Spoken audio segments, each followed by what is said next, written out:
حاجتين مهمين جدا او 3 حاجات. طبعا الارجنتين احنا قلنا ان هي رقم 1 مصممة ان هي تكسب كاس العالم السنة دي. اوكي، لما اتكلم ان هو الراجل بتاع الارجنتين ده مع بوتين. تاني حاجة ان هما لما شافوا دولة عربية راحت رفعت علم فلسطين عندهم، فاللي هو انت ازاي عالم تالت وتيجي تعمل فينا كده وحاجات كده في دماغهم، يعني عنصرية بقى. طبعا ده سبب من الاسباب. وتالت سبب واهم سبب بالنسبة لهم واهم حاجة عندهم الفلوس وهي المراهنات. طبعا هم مش هيخسروا ملايين الدولارات علشان مصر يعني.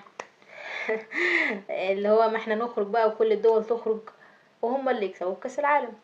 طيب اما انتوا كده يا جماعه ما تعملوا كده كاس عالم على قدكم كده والعبوا فيه مع بعض وسيبونا احنا نعمل كاس عالم مع نفسنا بقى، يعني كبروا دماغكم مننا بدل ما انتوا كده كده هتكسبوه يعني. ملهاش لازمه الفرهده ولا ايه؟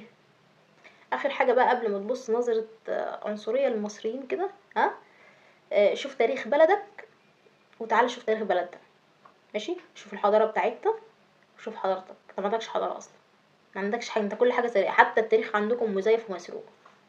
ده انت ده انت يا راجل، ده انتوا سارقين الجدار بتاع. خلينا ساكتين، انا مش عايزه اتكلم في حته التاريخ دي بالذات عشان لو اتكلمت فيها هتزعلوا يعني. كده انتهينا الحمد لله من الفيديو العظيم. مش هقول عظيم يعني عظمه لا وحده، من الفيديو الجميل ده. حاسه ان انا كده طولت قوي، تقريبا اتكلمت في كل حاجه. بالنسبه للحكم، انت يا ابني بتراعي لهم وتعيشك والكلام ده ماشي، بس يعني لو انت كان عندك مبدأ واحد بس في حياتك كنت ممكن ما تحكمش في البطولة دي. بس واضح ان هم مهددينك بحاجة بقى يقطعوا عيشك مش عارفة، او whatever ايا كان السبب. بس استحمل بقى اللي هيعملوا فيك المصريين.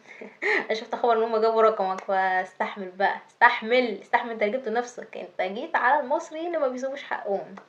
وامبارح قفلت الاكونت بتاعك، يعني خليك جريء شوية كده، استحمل في ايه؟ مش قد مش قد الموضوع ما كنتش بدأته. احنا مصريين. تمام، اوكي.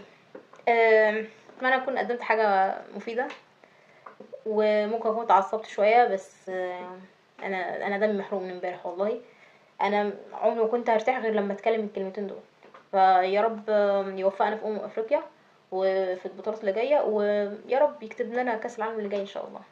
يلا اشوفكم على خير، السلام عليكم ورحمه الله وبركاته.